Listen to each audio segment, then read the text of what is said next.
Tenemos derecho de portarnos mal y pasarla bien porque se pasa bien rico solteronas. Welcome to another episode of the Inner Circle podcast. You're so boring. I am Charlie with myself and Mary. How are you? We missed you last week. I know. We missed you. I mean, you don't have to go into details, but you was out whining and dining last week in New York. How was that? What was it? It was good. I had a company dinner that I had to attend. You know, when people come from over yonder and they're coming to New York, the hostess with the mostest has to be there. I didn't want to be there, to be honest, but it was good to see my coworkers, and I'm gonna see them in a few weeks when I go to DC. But yeah, it was cool. The restaurant that we were we ended up going, but the restaurant that we made reservations for, it was like 10 of us. They had closed off the dining room area, and they had a bunch of reality TV cameras. Like, they were filming. I was trying to figure out what they were filming, but one of the girls told me that they were filming, Selling Sunset. They're doing like the Soho version of it. Okay. Or like $1 Million Housing, I think. What's it called? Isn't it that guy Ryan Serhant. Yeah, is he part of that? Isn't he part of that? I didn't see him there, but I saw this girl. She was very pretty, very tall, thin. Like, she was very put together. I thought she was like, it was giving Real Housewives of New York. And I'm like, where's Sai? Where's Bryn? Where's Uba? And they weren't there.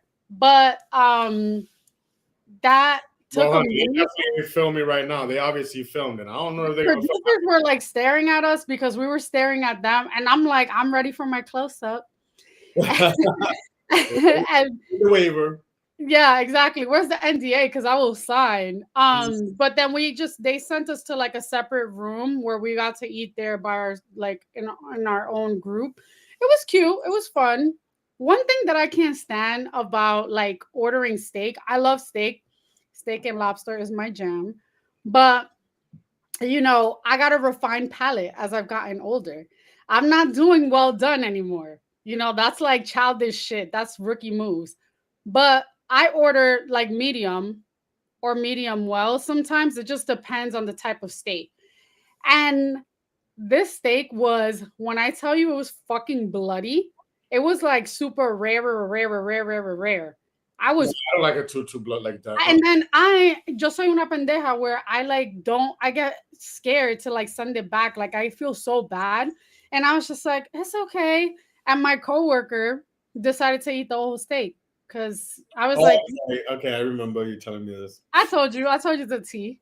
Some men are omnivorous, but then again, some people are gluttonous. But let me stop because people. I was gonna say men don't like tasting some blood, if you know what I mean. Sometimes some men don't like the red light special. Some men do. They don't mind, baby. I'll still eat it. Moving on from that. Needless to say, I ate pasta.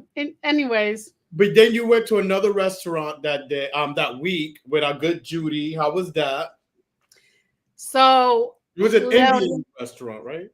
No, I don't do Indian food. I've tried. I can't. I'm sorry. I can't. Don't hate me. I don't like Indian food. It's not my taste. Leonetta is the name of the restaurant. It's brand new. It's on 31st and 3rd Avenue in Midtown East. They literally just had their opening today because I went to the friends and family. It was amazing. It's Mediterranean with American, and just the food was divine. They have this like pork. I ate like a pork slank. I had to check the name. It wasn't even on the menu. It was basically a giant pork shoulder. It was like pernil, but like chicharrón style. It was amazing. I went with Ralph. I brought him as my guest. We had a great time. And yeah, I love going to these little restaurant things. They're so cute. You should be like Pavitt and like be like a critic. restaurant influencer I or don't want to do that. I don't think I want to like be like a social content person and be like, oh, you should check out. I'm not doing with that's me. work. I'm not gonna do advertising for restaurants because I sell to restaurants. That's technically conflict of interest. What I would like to do is invite me to the friends and family. Also, this weekend, I got invited to a friends and family in Miami. I did an opening for shout out to Barra Vieja in Doral. They're opening literally this weekend, but we won't be there because we're missing Bravo Fan Fest. Yes. Speaking of I'm Bravo, sad.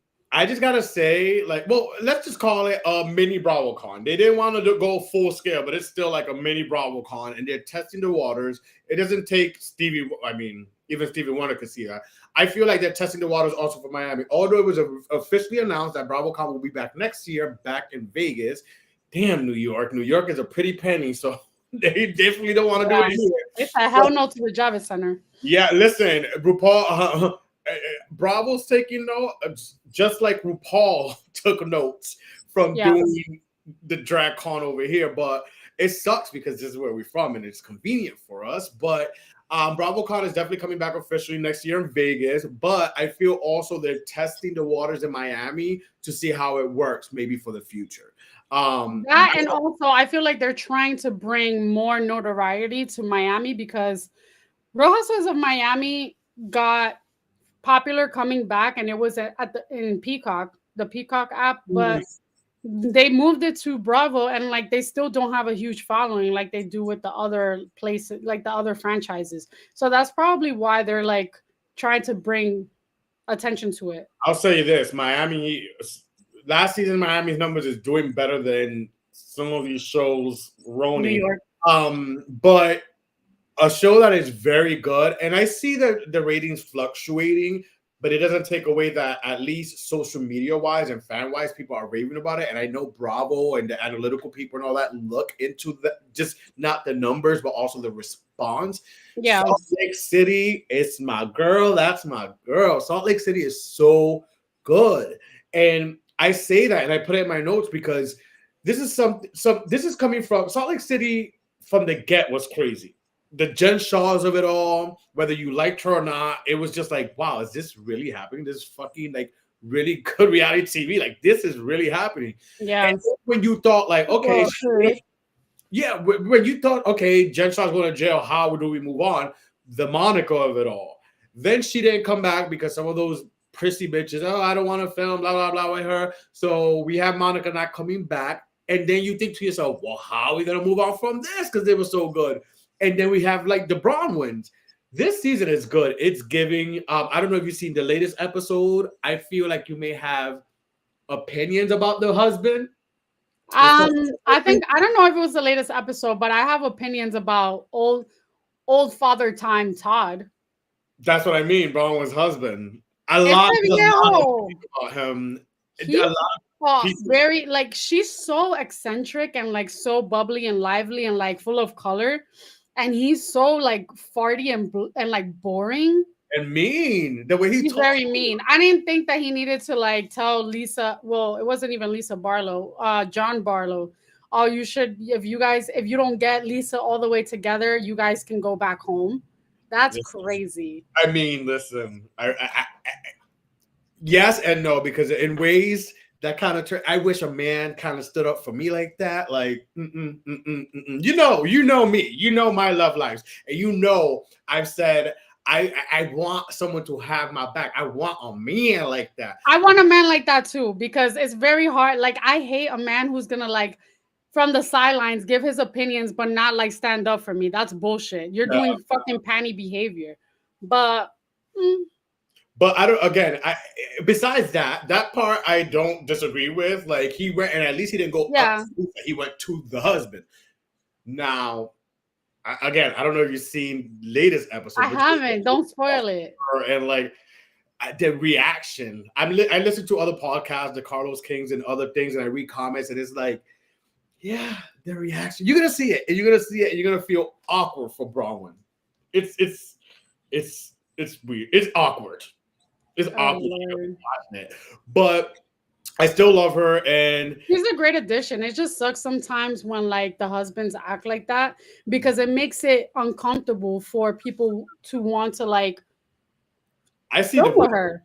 I see divorce, and if you, I see like pick me like You see divorce, bitch. I see death. I mean, I'm sorry. just because he's a viejo, don't say that. He is old. He is, but um, And like he was like, listen, I love a dad bod. I like a little chunk.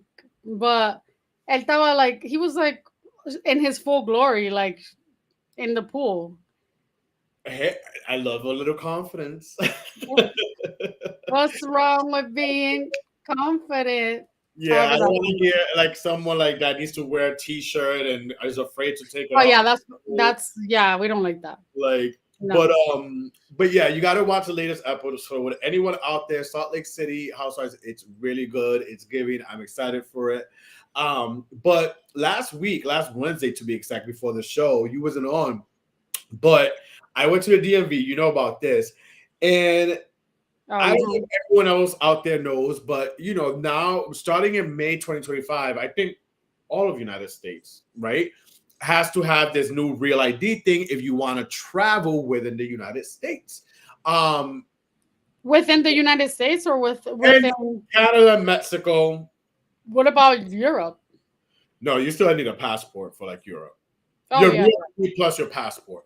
But like to travel within the US and stuff, and needless to say, I make an appointment because if you're from New York now, they make appointments because DMV's in New York. If you think any DMV, people hate the DMV, period, all around in the United States. But New York, I like the DMV.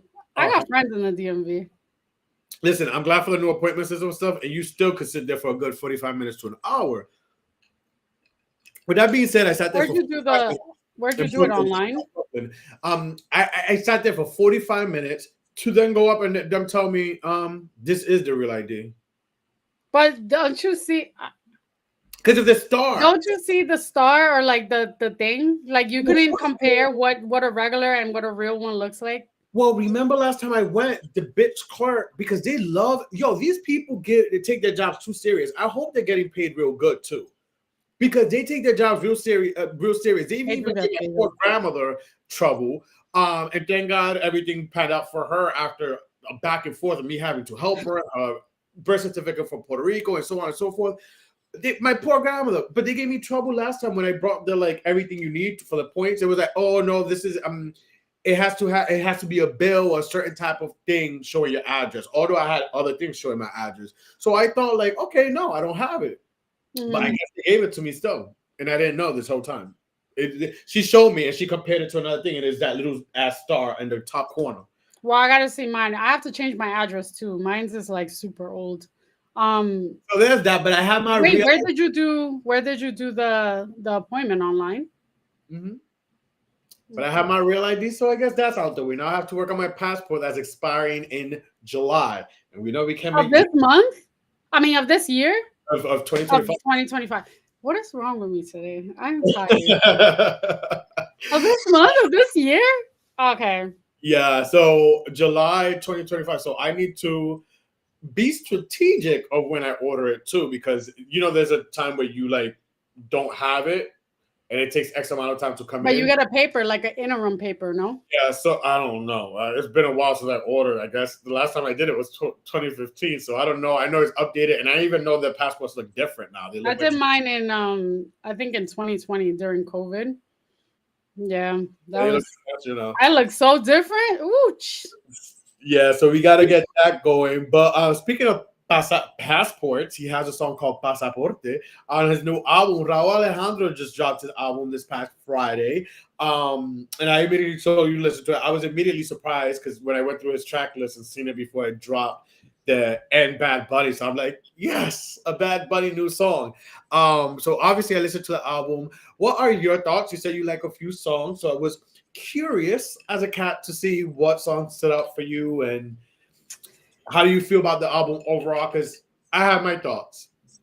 So let me really quick. Let me just go to the track listing. I have a few thoughts. I thought it was very, giving Latin vibes, less reggaeton, more I felt that too. Yeah, like he was. motherland vibes. It's called Cosa Nuestra. Nostra is Italian. Cosa Nuestra. My favorite song is, well, obviously the one that came out, Que Pasaría with Bad Bunny. When he did his rendition of Tu Con Él from Frankie Ruiz, let me tell you something. When I was younger, I thought Frankie Ruiz was my father. God rest his soul. I love that man. And I used to, because if you take a picture of my father when I was born and a picture of Frankie Ruiz, they literally look the same. The same. I'll show it to you offline because y'all don't got to see that. But that song, and I love the one that he had with Pharrell. Um, what the hell is it called? Committed. Committed. I really like that song too. And then the one with the one with Romeo Que, it's cute. I like it. Every Romeo never goes wrong, I guess. But yeah, I listened to those songs. There's a couple that I like, fast forwarded, but I would give the album out of from 1 to 5, probably like a 4, a solid 4, or maybe a 3.75. I like the album, and obviously I listened to a thing. The first song I went to was the Bad Bunny song, and then like I've listened to it throughout the weekend, like in entirety while cleaning and all that stuff. Obviously, the Bad Bunny one stands out for me. Tu con él when that started, and even his voice when he sings it, like when he starts the song, it sounds like I'm listening to Frankie Ruiz at first. I Like, can tell the differences. He sounds very much like Frankie Ruiz, but I could see even the instruments, the way that they're played. I feel like the is it not the saxophone, but the horns are higher in Frankie Ruiz versus in Rauw Alejandro. But I knew that he performed that song this summer during Global Citizen, and there were so many clips, and everyone was like, "Oh my God, Raul is like singing salsa or whatever." But I didn't know it was gonna come out as a single in his album. yeah, me either. But I love that. Bring salsa back because salsa is dying, and it's a genre that only our parents used to listen to. I like that. Like you said, he explored with the album. He very more like his native and stuff. Less. You still have the reggaeton influence and stuff, but he definitely explored. And not only with salsa, merengue, or bachata, but just in general with his songs, his work with Pharrell, even the song, Mil Mujeres. There's like a lot of like different soundish things there. He also did another cover, not only a Tu Con Él, pero he did Se Fue, which I thought about on Fernando, because Fernando, shout out to Fernando, he used to blast this. I don't know if Laura Pausini is the original singer or if he just featured Laura Pausini. What was the song? Se Fue, Se Fue. Na, na, na, na. I don't know if Laura Pausini was the original, but I remember driving around Rhode Island with Fernando and singing Laura Pausini. I love her. Yeah, so that song Se Fue, it's slow. There's no heartbeat. There's no point where it like goes up. It kind of stays still, but I still like it. Overall, though, it's different from his other albums because, like you said, his other albums were a little more harder, grittier, more reggaeton. It is not. I have other albums that I prefer. I would say. Oh, of course, I would definitely say Saturno was one of my favorites. It's not his best album overall. I give it a 3.5 as well. I said 3.75, but if you want to give it a quarter less, that's fine. 3.5. I consider this to be probably his like play around album, like explore genre album, which is fine. Get back to the reggaeton because we need some. Soy de Carolina y yo vengo virado. Soy de Carolina y yo vengo virado. We'll be in Carolina blasting that in December. But speaking of Rauw Alejandro, I know you watched. I didn't watch it, but was he at the Latin Grammys? I know you watched the Latin Grammys. How was that? What information do you have of that? What's the tea, honey bee? So I watched the Latin Grammys. I don't know how like what annual one number, but they did a lot of flashbacks of like years past winners and like their speeches. I love to see like Ricky Martin winning and like being so about telling people to speak Spanish more. We need to teach our kids to speak Spanish. We need to embrace the culture, blah blah blah. Anyway, I watched it. There was a lot of new artists that I was just like, who is you? And then there were some older artists, and this year the person of the year was Carlos Vives. Carlos Vives is a singer from Santa Marta, I think it's called, the city in Colombia. He's from Colombia. I liked a lot of his music when I was younger. My mom would play a lot of his music. He's like, he would sing a lot of vallenato, which is known in Colombia.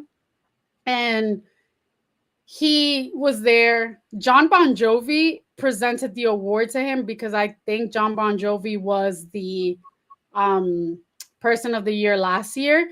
So it was kind of weird to have someone that didn't speak Spanish like at the Latin Grammys. And then also John Bon Jovi performed It's My Life, which is kind of weird because why would you perform that in the Latin Grammys with Pitbull, no less?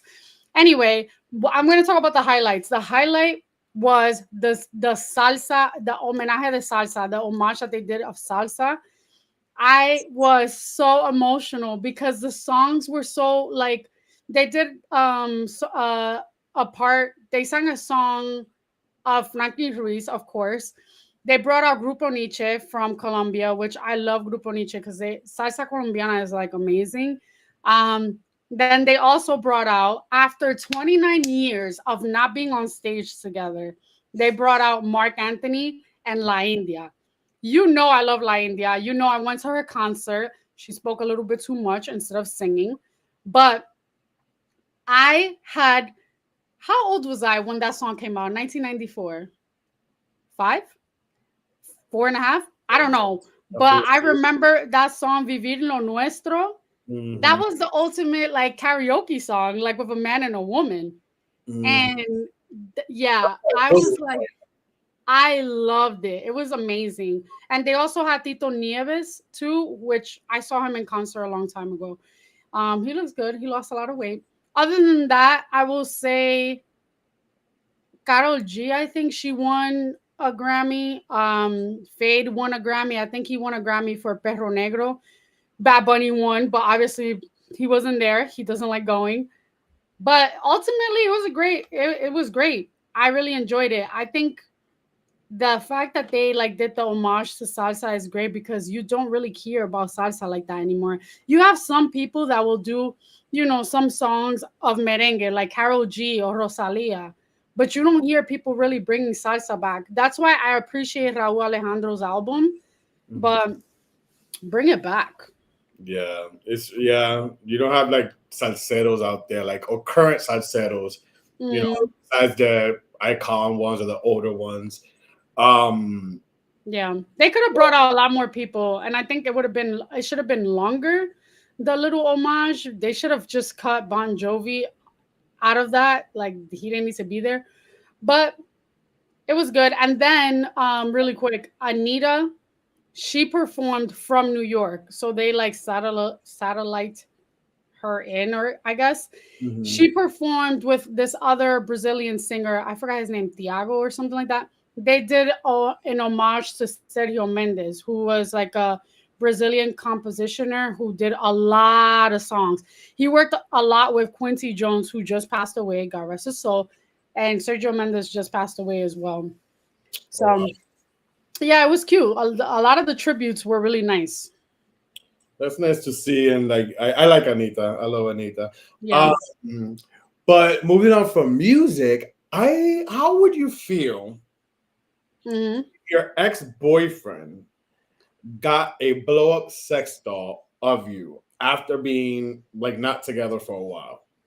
Not Blosephine. Wait, hold on. How would it be me? Like, would he get it customized, or would he just get one that has dark hair? That looks kind of customized and kind of resembles you. Obviously, it's not gonna be you, but inspired and resembles you. How would that feel if any ex-boyfriend did that? I would be honored. You're still thinking about me, boo. I mean, you can't have the real thing. Exactly. I thought the same thing. I'm like, hey. Oh my God, gaggy. I Like can see what? where it's freaking. The reason why I bring that up is because I don't know if you heard, girl, read out there, but Lamar Odom recently got a custom-made sex doll that resembles Khloe Kardashian. Now, keep in mind they haven't been together for a while. Khloe has now 2 kids. Yes, she's not with her baby daddy Kristen. anymore, but she's a mom now of 2 kids. Her and Lamar have not been together for years. And yes, and he goes and does this. Like, clearly the man's still obsessed. Listen, I think that he has a lot of fucking issues. And yeah, this is the same man that said that she smells like dirty earring backs. Did you ever hear that?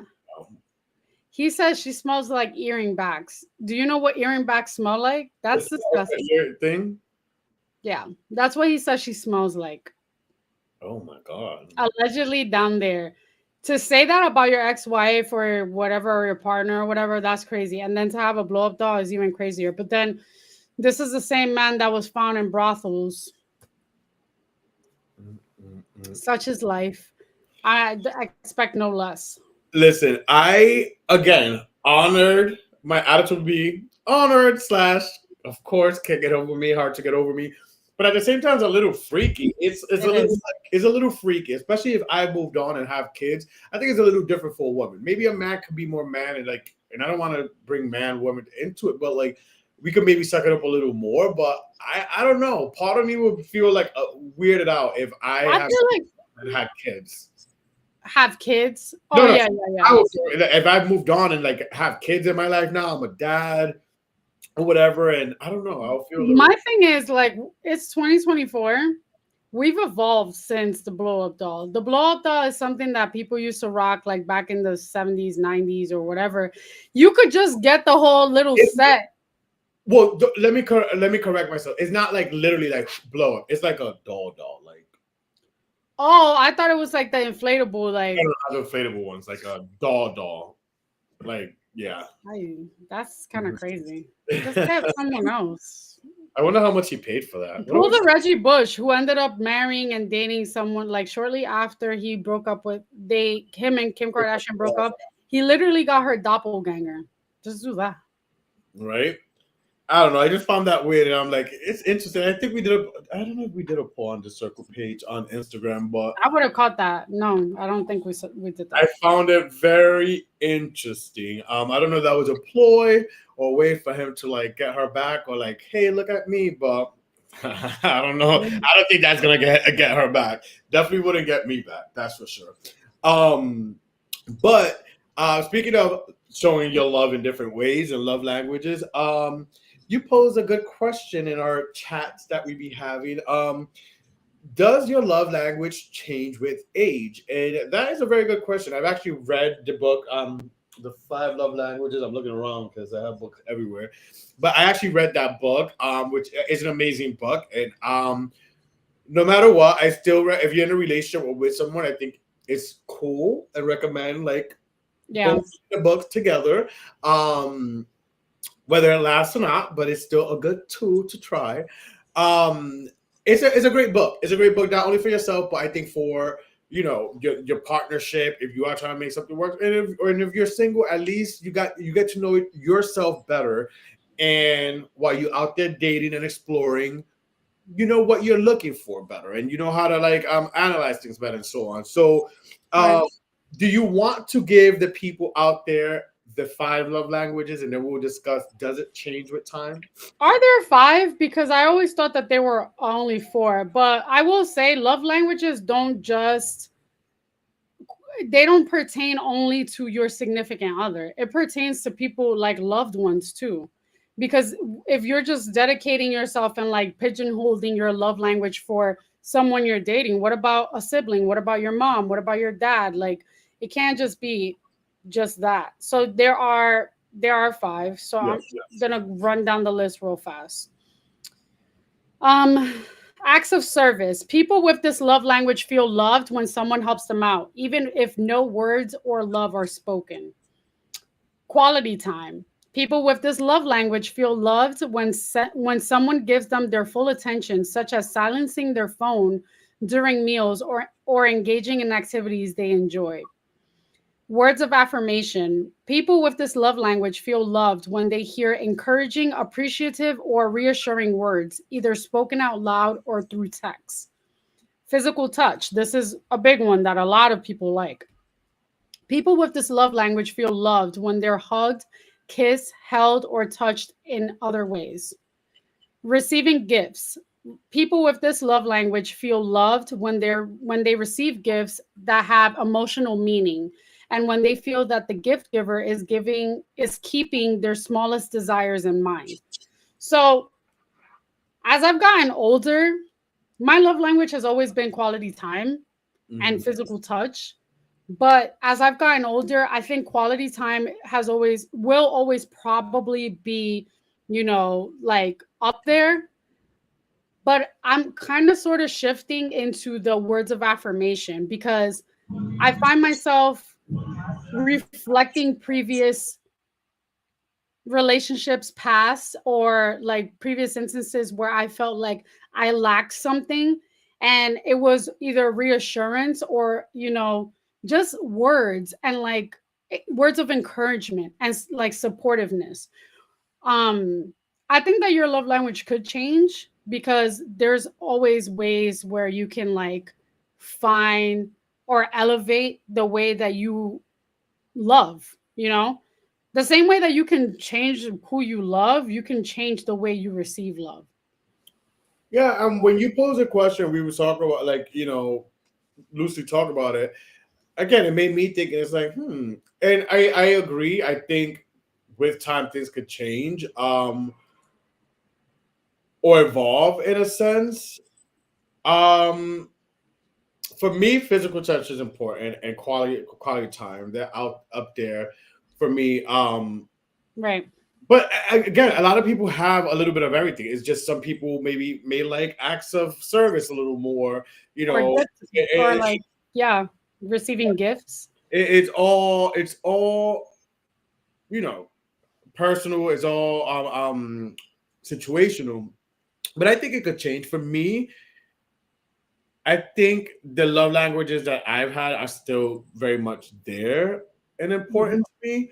Um, Physical touch, acts of service, quality time slash acts of service is very tied in together. Like it's Do almost you think it's selfish when people run down like the whole list and they give you like from top to bottom, like best to worst? I don't feel like you need to go through a whole list like of listed. the top five.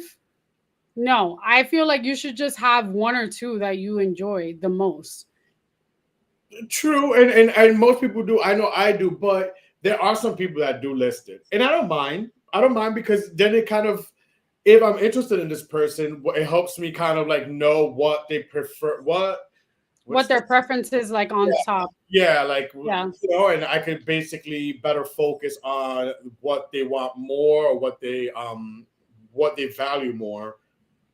Save myself my brain cells and trying to rack day. Because listen, I'd rather much someone tell me a top five than not communicate. I'd rather someone communicate all the way, and that may be extra for some, than non-communication. So that's one thing going, in the future with whoever I date, I need a communicator. I think Have you ever, well, that kind of goes into the question I was going to ask. Have you ever been in a relationship where you felt you and your partner at the time didn't really understand each other's love languages, or didn't really read into that correctly? I can't say my last relationship they didn't read it because my last relationship I bought the book and we both read the book. So choosing to follow is two different things. Understanding is different than just reading. Understood is understand. I made it clear. It's it now whether you could tell someone your love language now, whether someone wants to, abide, not abide. I don't like using the word abide to it, but like follow suit or Receive hear it. you out. Yeah, reciprocate or hear you out. That's a Mhm. whole thing. That's a whole Yeah, thing. So I can definitely say that I have been in a relationship in my past that I think that there are people that think that their love language is a certain thing, and then when you try to, reciprocate that, it's like they don't know what they want. I've always been firm and like very abundantly clear about what my love language is, even when it changes. I think me being single has like made me transition into certain love languages that I feel like I need, but it's not it's never productive to be in a relationship where the person doesn't know their love language and they're just like, "Oh, I like all things." Because at the end of the day, understanding each other's love language can help partners improve communication and resolve conflict. You can ask your Absolutely. partner about their love language, or you could even take a questionnaire. Like, this shit's so easy. Yeah, but it also helps you understand yourself.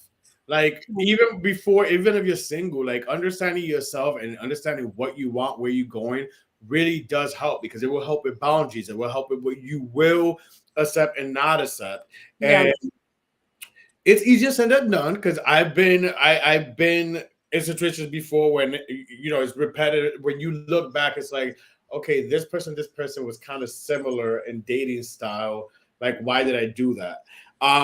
So Yeah. it's trial and error. But Very much so. I think as you get older, for some, not all, but like you just start understanding yourself a little more. And I think something like this, like knowing your love languages and knowing what you want and stuff, will help. It will help. It will help with a lot of wasted time and a lot of BS, especially if you're serious about where you're at in life and when it comes to love, your love life and all that. Like, I think it would definitely help knowing who you are and what you want. But I think I'm that's telling my therapist. She says, "Who are she has done this exercise before. What is it?" She says, "Who am I and what do I want?" I think a big thing also in dating and stuff is like, who are you? Understanding and knowing who you are. Uh, Hmm. and yeah, Some not people don't know who they are. Y'all need to soul search. yeah, yeah, very much so. But with that being said, are you? We almost wrapping up the show here. Next week is Thanksgiving, Friendsgiving. We're Thanksgiving. very excited. What are you looking forward to? I mean, the holiday season is basically is kicking off. So, like, what are you I looking for? can't believe how fast like everything is happening because tomorrow literally it's going to be like Thanksgiving and then you blink and we're in Christmas. Like it's crazy. What I'm looking forward to the most with Thanksgiving, I want to say probably the food that I don't normally eat often and I'm going to grub. Um just, spending quality time with friends and family. And I'm looking forward to pernil. I haven't had pernil in a while. I haven't had pernil I haven't had pernil in a minute. probably since last Thanksgiving, Yeah, Friendsgiving. yeah. Because normally, well, yeah, I only eat it during Thanksgiving. I'm getting my Martha Stewart on next week. Oh, well, literally, I've been getting my Martha Stewart on because like this weekend I'm gonna be putting up my Christmas tree, um, going food shopping, and then prepping food. And next week I'm very much in my Martha Stewart um role next week. But I'm looking forward to it. I'm excited. I'm excited. Last Thanksgiving I did host it. I went to Arizona. So I'm back to host it I this season. remember. So I'm excited to host it. I'm excited that some of my brothers who haven't, none of my brothers have ever came for actual Thanksgiving. So I'm excited one or two may make it, um, or will make it, and it's gonna be a good time. And the time off, the time Yeah. off. I'm So excited also because I feel like this year I'm ending the year with a bang. mhm. And the holidays, I've said this many times on this show, the holidays are not a happy occasion for me. Like it's not like I'm doom and gloom, but seasonal depression does creep up on me a lot. And I feel like this holiday season, I'm looking forward to it a lot more than I have in previous past. Mhm. So I'm excited. It's going by so quick and everything's so close. So it's like there's an excitement of it. Like, um, Yeah. yeah, we have like concerts to go to. We have a lot I'm of. so excited for Usher. Listen, we could talk about it because I was supposed to, as you know, I was supposed to see Usher, but long story short, I played myself. I'm not gonna go into details. I played myself. He had like 4 shows at Barclays. I played myself trying to play, think I'm a Vegas gambler, and I lost out. And the fact, and I told you that was a regret. You regretted Stevie, and my big regret I was Usher. did. And we came back from Rhode Island, or I came back from New Orleans or Rhode Island, and then I see a fucking advertisement. I'm like, wait, Yeah. he's coming back. He actually has 2 shows, so it did that great. Like, shout out to him. And like, listen, the man he's The definitely. man is making his coins, honey. And I'm very happy because my boss actually went to see him in DC and she was sending me videos on WhatsApp. And I'm over there like, there goes my babe. Yo, I saw the set list. He doesn't have an opener, thank God. I saw the set list and I'm like, I love that song. Oh my God, I love that song. I'm literally gonna have his like playlist on rotation for the next 2 weeks. Yeah, he has a great catalog. So we are gonna He have does. it's gonna be a good time. Early December, on a Friday night, it's on and popping. But make sure y'all on and pop our podcast. Y'all share, like, subscribe, and all that stuff. Tune in next week for what may be, I don't want to say it yet just in case, but what may be a very special show. Friendsgiving for sure. Yeah.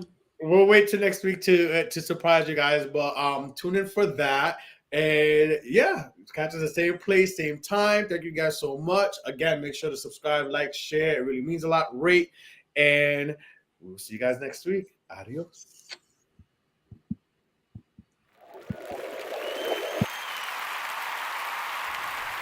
Thank you for watching. Make sure to follow, like, share, subscribe, everything the Inner Circle podcast, and catch us every Wednesday live at 8 p.m. on YouTube and Facebook.